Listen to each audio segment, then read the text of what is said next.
Welcome to aptutorials.com। Myself Akash Pariyar. आज ये video में हम लारावेल में क्रड कैसे करना है वो देखेंगे। तो लारावेल में क्रड करने के लिए बहुत सारे स्टेप्स हैं जो फॉलो करने रहते हैं। तो मैंने एक पीपीटी बनाई हुई है जिसके थ्रू आपको सारे स्टेप्स जो है वो कैसे इम्प्लीमेंट करना है वो मैं दिखाऊंगा। तो यहाँ पे सबसे पहले हम पीपीटी को स्टार्ट करते हैं। ओके, तो ये पीपीटी में हम सबसे पहले स्टार्ट करते हैं कि एक नया प्रोजेक्ट कैसे बनाना है। तो नया प्रोजेक्ट करने के लिए सबसे पहले हमको CMD ओपन करना है। Most of the PHP developer को एक हैबिट होती है कि htdocs में उनको फोल्डर क्रिएट करना है। तो अगर आपको htdocs में नहीं क्रिएट करना है तो आप कोई भी D ड्राइव या E ड्राइव सेलेक्ट कर सकते हो। देन लारावेल को डाउनलोड करने के लिए जो एक कमांड है that is a composer create project prefer dist Laravel और ये मेरा प्रोजेक्ट का नाम है। अगर आप ये कमांड फायर नहीं करना चाहते हो तो उसके अलावा एक और कमांड है जिसमें कंपोजर रिक्वायर लारावेल और फिर लारावेल न्यू ब्लॉग, ऐसे भी आप कमांड फायर कर सकते हो। लेकिन ये कमांड जो है वो लेटेस्ट वर्जन जो है लारावेल का वो आपको डाउनलोड करके देगा और ये कमांड फायर करने के बाद आपको 10 से 15 मिनट तक वेट करना पड़ेगा, depends on the internet speed. So यहाँ पे देखिए पूरा यहाँ पे ये डाउनलोड हो जाएगा और लास्ट में यहाँ पे ये ऑप्शन आ रहा है कि एप्लीकेशन की सेट सक्सेसफुली। उसके बाद जो नेक्स्ट स्टेप है कि डेटाबेस। तो जैसे आपको पता ही होगा PHP MyAdmin जो है वहाँ से हम डेटाबेस क्रिएट कर सकते हैं। तो यहाँ पे मैंने एक डेटाबेस क्रिएट किया हुआ है जिसका नाम है लारावेल क्रड। मैं इसको थोड़ा बड़ा कर देता हूँ।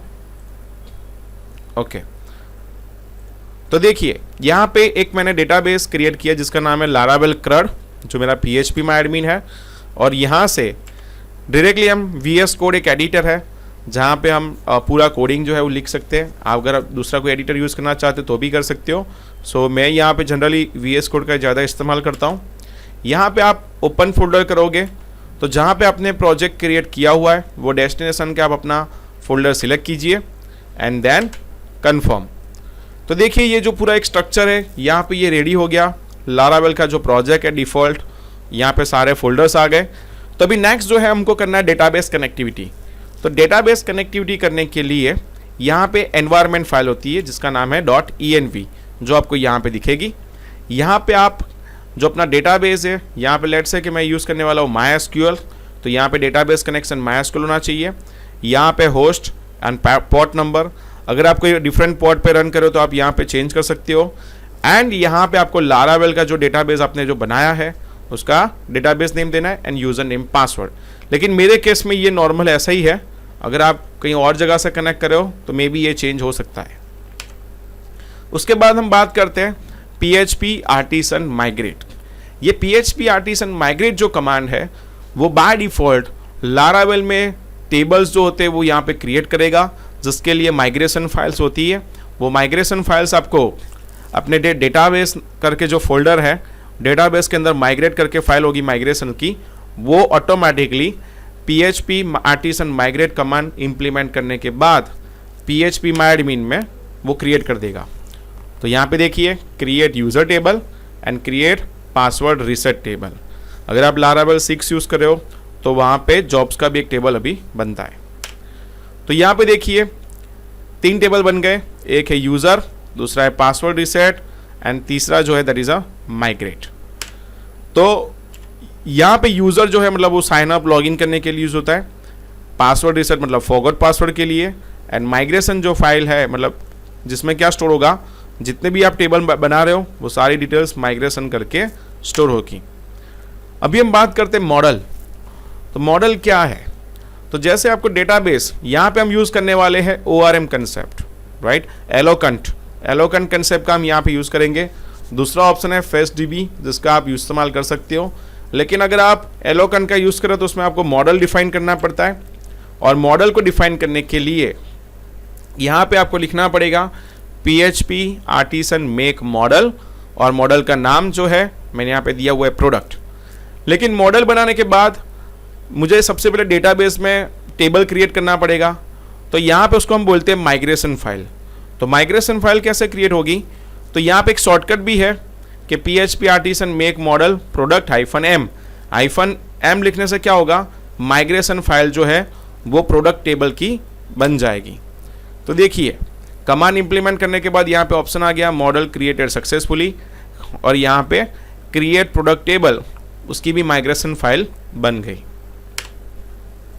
तो यहाँ पे देखिए ऐप के फोल्डर में यहाँ पे आपको product.php ये हमारा मॉडल है, और साथ में डेटाबेस के अंदर माइग्रेशन की फाइल के अंदर एक और फाइल बन गया जिसका नाम है प्रोडक्ट माइग्रेशन फाइल, जिसमें by default product ID and और कुछ नहीं है। प्रोडक्ट का यहाँ पे टेबल का नाम है प्रोडक्ट्स, तो यहाँ पे प्रोडक्ट की जगह पे यहाँ पे प्रोडक्ट्स लगा दिया ऑटोमेटिकली। और मैं यहाँ पे क्या कर रहा हूँ, नॉर्मली लारावेल में लोग क्या करते हैं कि जो आईडी होती है उसका इस्तेमाल करते हैं, लेकिन मैंने यहाँ पे चेंज कर दिया है। तो मैंने चेंज कर दिया प्रोडक्ट आईडी। यहाँ पे डेटा टाइप जो है, अगर आपको डेटा टाइप जानने हैं तो लारावेल की ऑफिशियल साइट है जहाँ पे आप लिखोगे लारावेल स्कीमा, वहाँ से आपको स्ट्रिंग, इंटीजर, बिग इंक्रीमेंट सारे डेटा टाइप्स आपको मिलेंगे। तो मैंने product ID, product name, product details, product price, ये सारे जो फील्ड का जो डिटेल्स है मैंने यहाँ पे स्पेसिफाई कर दिया।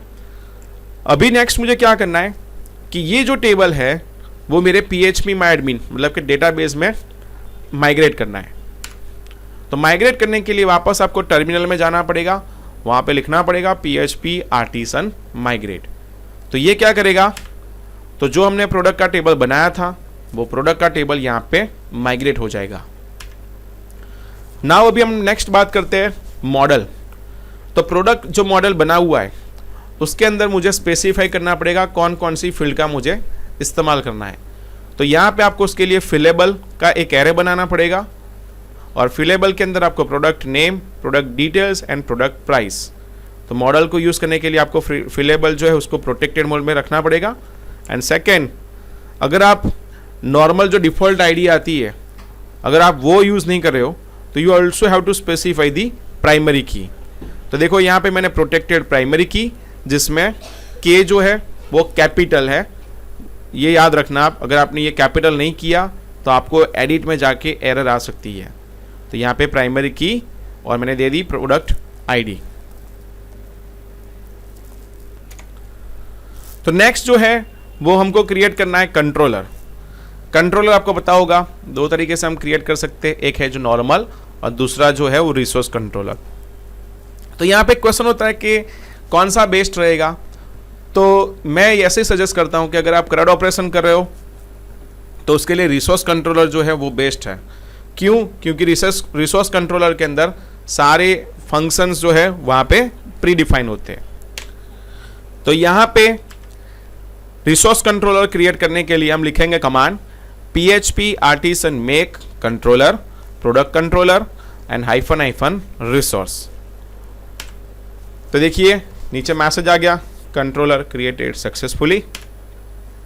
अभी रिसोर्स कंट्रोलर में देखिए ये एक बेनिफिट है कि index, create, store, show, edit, update, destroy, ये सारी जो मेथड्स है वो प्री डिफाइन है, जिसके अंदर मैंने यहाँ पे पूरा डिटेल में लिखा हुआ है कौन कौन सी मेथड है जिसमें क्या क्या हो सकता है।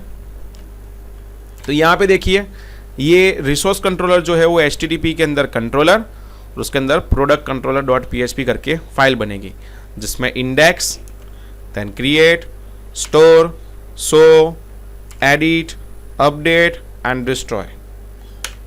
सो राउट्स की अगर हम बात करते हैं तो राउट्स डिफाइन करना पड़ता है। तो यहाँ पे मुझे ये कंट्रोलर का यूज़ करना है तो उसके लिए राउट्स के अंदर web.php में जाना पड़ेगा। वहाँ पे राउट रिसोर्स सबसे पहले हमको स्पेसिफाई करना है हमारा URL एंड सेकंड जो रहेगा हमारा कंट्रोलर। तो मेरा URL बनेगा प्रोडक्ट और मेरा जो कंट्रोलर उसका नाम है प्रोडक्ट कंट्रोलर। देन ये स्पेसिफाई करने के बाद अगर आप PHP आर्टिसन राउट लिस्ट लिखते हो तो यहाँ पे आपको सारे ऑप्शन दिखेंगे जिसमें आप देख सकते हो कि प्रोडक्ट के आगे पीछे या फिर प्रोडक्ट की कौन कौन सी मेथड या प्रोडक्ट के कौन कौन से URL ऑटोमेटिकली डिफाइन हो गए। तो देखिए बाय डिफॉल्ट प्रोडक्ट में गेट मेथड है, यहाँ पे पोस्ट मेथड भी है जिसके लिए यहाँ पे इंडेक्स, स्टोर और ये जो है कंट्रोलर की मेथड्स। तो प्रोडक्ट क्रिएट लिखोगे तो क्रिएट करके फाइल कॉल होगी और उसकी मेथड रहेगी गेट। प्रोडक्ट करके स्पेसिफाई करेंगे आईडी तो उसकी मेथड रहेगी शो। यहाँ पे पुट, पैच, एडिट, अपडेट और यहाँ पे आएगा अपना डिलीट, राइट, यहाँ पे भी एडिट है। तो ये सारे यूआरएल्स का भी हम यूज करेंगे step by step. So next है views. Views is very important. तो यहाँ पे हम क्या करेंगे, तो व्यूज करके जो फोल्डर है वहाँ पे एक लेआउट करके फोल्डर बनाते हैं, जिसके अंदर मैंने बनाया master.blade.php। ये देखिए master.blade.php है, जहाँ पे मैंने एक लेआउट डिफाइन किया है @yield content, और ये जो कंटेंट जो है यहाँ पे अपना जो भी कंटेंट आएगा वो रिप्लेस हो जाएगा। और यहाँ पे ये जो राउट है वो मैंने राउट को नेविगेशन करवाया कि product.create product.index, मतलब ऐड एंड व्यू। व्यू का कोडिंग रहेगा इंडेक्स में और इंसर्ट का कोडिंग रहेगा क्रिएट में। नेक्स्ट मुझे क्या करना है, एक फोल्डर क्रिएट करना है जिसका नाम रखना है प्रोडक्ट, जिसके अंदर index.blade, create.blade एंड edit.blade, ये सब स्मॉल में रखना। यहाँ पे पीपीटी में फर्स्ट कैरेक्टर कैपिटल हो गया है। तो देखिए इंसर्ट का कोड कैसे करेंगे। तो जो प्रोडक्ट करके मैंने बताया, जिसमें हम बनाएंगे सबसे पहले फाइल create.blade.php। तो यहां पे हम देखते हैं create.blade.php फाइल जो है, यहां पे हमने एक फॉर्म टैग लिया हुआ है जिसमें मेथड पोस्ट, और यहां पे हमने एक्शन स्पेसिफाई किया है। ये एक्शन हमने पहले भी देखा हुआ था कि product.store। मैं इसको एक बार रिवाइज करवाता हूं। यहां पे देखिए ये जो नेम है, आप दो तरीके से इसको यूज कर सकते हो। आप डायरेक्टली यूआरएल से भी यूज कर सकते हो, एंड एक जो है प्रोडक्ट कंट्रोलर @मेथड करके भी। जब भी लारावेल में आपको नेविगेशन करवाना है, एक एक्शन मतलब कि product controller @index, controller through, एक यूआरएल थ्रू और एक नेम थ्रू, ये तीन ऑप्शन है। तो हम क्या करेंगे कि जब भी आप सबमिट बटन पे क्लिक करते हो तो कौन से एक्शन पे जाएगा, product.store, जो रिसोर्स कंट्रोल ने ऑलरेडी डिफाइन करके रखा हुआ है। यहाँ पे हमने ले लिया नेम, डिटेल्स और प्राइस, ये सारे टेक्स्ट बॉक्स है। यहाँ पे आपको एक चीज़ याद रखनी है, मॉडल का जो नेम है, डेटाबेस के अंदर जो फील्ड का नेम है, और यहाँ पे टेक्स्ट बॉक्स का जो नेम है वो सेम रहना चाहिए। और यहाँ पे ऊपर हम देखते हैं, तो मैंने यहाँ पे एक्सटेंस किया हुआ है लेआउट को। मतलब हमने पिछले स्लाइड में देखा हुआ था कि layouts.master, जिसके अंदर हमने मास्टर लेआउट को डिफाइन किया हुआ है, जहाँ पे हमारा एक सेक्शन था yield content। ये जो कंटेंट है वहाँ से वो पूरा फैच करके वहाँ पे डिफाइन करेगा। अगर अपने इंसर्ट में कोई भी एरर है तो यहाँ पे हम लोग वैलिडेशन का भी यूज़ करते हैं, जिसमें मैंने यहाँ पे कंडीशन रखी हुई है @if errors any, जो भी एरर होगी उसको हम फॉर ईच लूप में घुमा के इसको li से हम प्रिंट कर देंगे।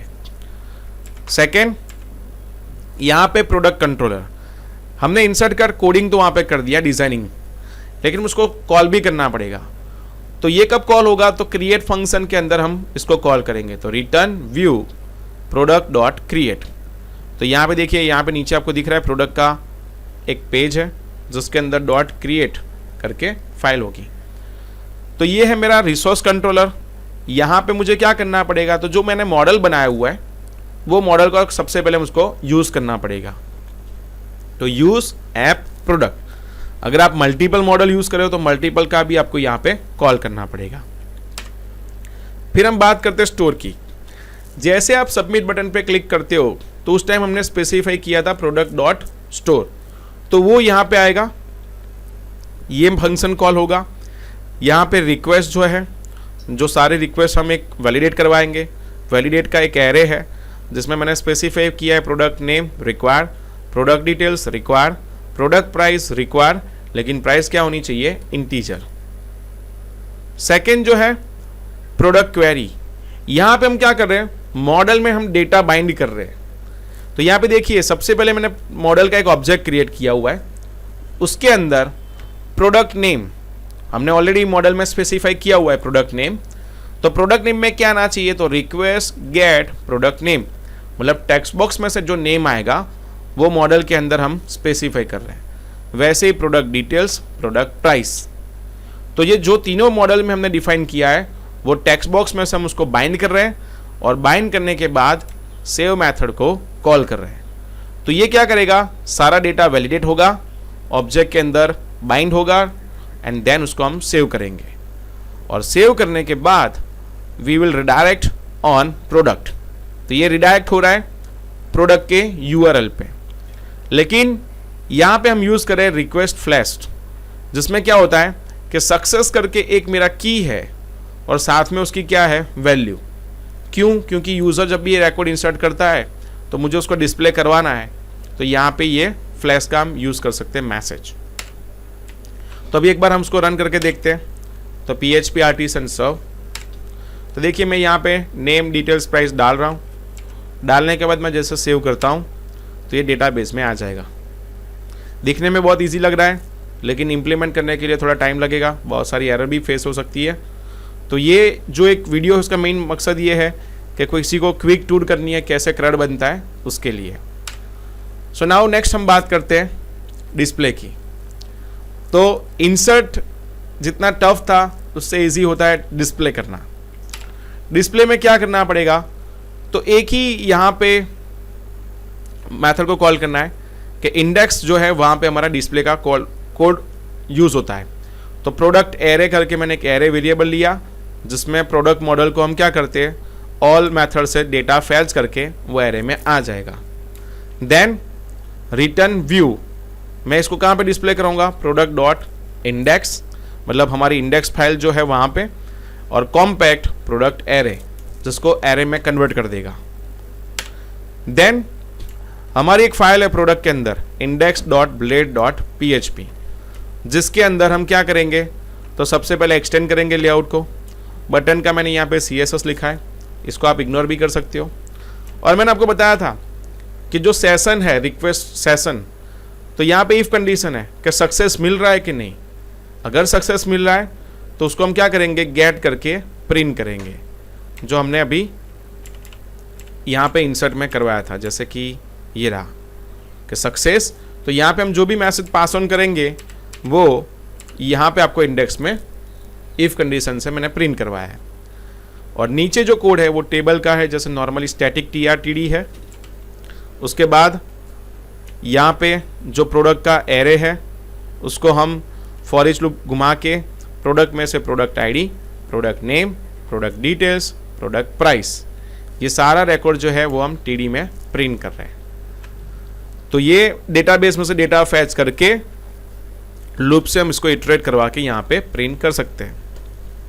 नेक्स्ट हम बात करते हैं कि अगर आप एडिट और डिलीट पे क्लिक करते हो तो क्या होना चाहिए। तो एडिट पे अगर आप क्लिक करते हो तो it will redirect to route product dot edit, जहाँ पे हमको पैरामीटर में ID पास करना पड़ेगा। क्यों? क्योंकि एडिट करने के लिए आपके पास ID चाहिए। तो ये सिंपल सी हाइपरलिंक है। तो यहाँ पे डिलीट है, तो डिलीट में हमने हाइपरलिंक यूज़ नहीं की है। क्यों? क्योंकि मुझे क्या करना है, यहाँ पे देखो अगर आपके पास ये हाइपरलिंक आ गई डिलीट की, तो आप ID पास करके सारे रिकॉर्ड डिलीट कर सकते हो। तो फिर MVC यूज़ करने का कोई मीनिंग नहीं है। तो यहाँ पे हम क्या करते हैं, फॉर्म टैग का इस्तेमाल करते हैं, जहाँ पे एक्शन होगा प्रोडक्ट डिस्ट्रॉय पे जाएगा, वहाँ पे ID पास होगा और मेथड रहेगी आपकी पोस्ट। @CSRF जो है टोकन पास होता है, जो इंसर्ट में भी कोड था, मैंने आपको वहाँ पे एक्सप्लेन नहीं किया। तो CSRF से क्या होगा कि ये टोकन पास होगा और यहाँ पे हम मेथड स्पेसिफाई करते हैं डिलीट, जो रेस्ट आपको पता ही होगा। तो यहाँ पे मेथड डिलीट पास होगी और यहाँ पे हमने सबमिट बटन रखा हुआ है। तो ये एक सिक्योर डिलीट का कोड है। अगर आप डायरेक्टली ID पास कर देते हो तो डायरेक्टली वो क्या कर देगा, रिकॉर्ड डिलीट कर देगा। लेकिन यहाँ पे हर बार एक टोकन जनरेट होगी, टोकन जनरेट होने के बाद वो डिलीट पे जाके चेक करेगी टोकन मैच होती है नहीं। तो मतलब ये सिक्योर डिलीट का एक कोड है। अगर आप ऐसे हाइपरलिंक देके डिलीट करोगे तो वन सिक्योर हो जाएगा। तो यहाँ पे देखिए ये डेटाबेस में से डेटा आ गया, iPhone XR 85,000, प्रोडक्ट की क्वांटिटी हो गई है, यहाँ पे थोड़ा आगे पीछे हो गया है। ओके, और डिलीट। तो डिलीट करने के लिए क्या करना पड़ेगा, डिस्ट्रॉय करके फंक्शन है। सबसे पहले मुझे क्या करना पड़ेगा, प्रोडक्ट फाइंड, क्योंकि मेरे पास यहाँ पे ID आ रही है, तो डायरेक्टली मैं ID के बाद पास करके वो डेटा फैच कर सकता हूँ।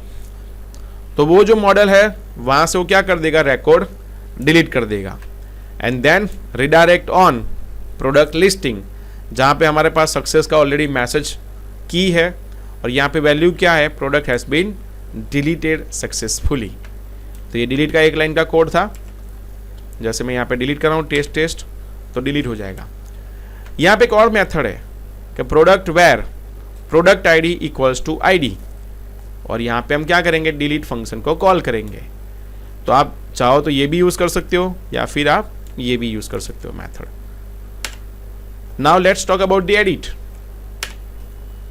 तो एडिट के लिए क्या करना पड़ेगा, तो यहाँ पे प्रोडक्ट एरे, मुझे क्या करना है कि सबसे पहले मुझे डेटा फैच करना है। तो product where product ID equals to ID, ये फर्स्ट रो फाइंड करके एरे में कन्वर्ट करेंगे हम। तो उसको हम कॉम्पैक्ट के थ्रू एरे में कन्वर्ट करेंगे, एंड देन एडिट के अंदर फॉर्म टैग लेंगे, फॉर्म टैग के अंदर मेथड पोस्ट, एडिट का जो एक्शन है वो अपडेट रहेगा। यहाँ पे हम प्रोडक्ट की आईडी पास करेंगे साथ में। अगर आपके पास वैलिडेशन रखना है तो आप यहाँ पे वैलिडेशन का भी कोड डाल सकते हो। यहाँ पे मेथड रहेगी पैच, अपडेट करने के लिए मेथड हमको स्पेसिफाई करनी है पैच, एंड यहाँ पे भी हमको क्या करना पड़ेगा, टोकन पास करना पड़ेगा, राइट।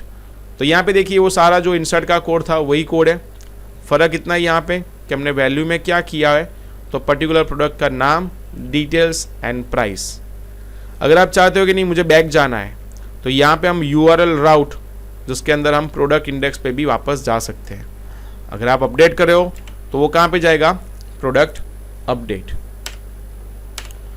तो देखिए प्रोडक्ट अपडेट, यहाँ पे हमको वापस वो वैलिडेशन डालना पड़ेगा, क्योंकि ऐसा पॉसिबल हो सकता है कि इंसर्ट के टाइम यूज़र वैलिडेशन प्रॉपर दे रहा है लेकिन एडिट के टाइम वो मे बी वैल्यू चेंज कर दे रहा है, तो हमको उसका थोड़ा ध्यान रखना पड़ता है।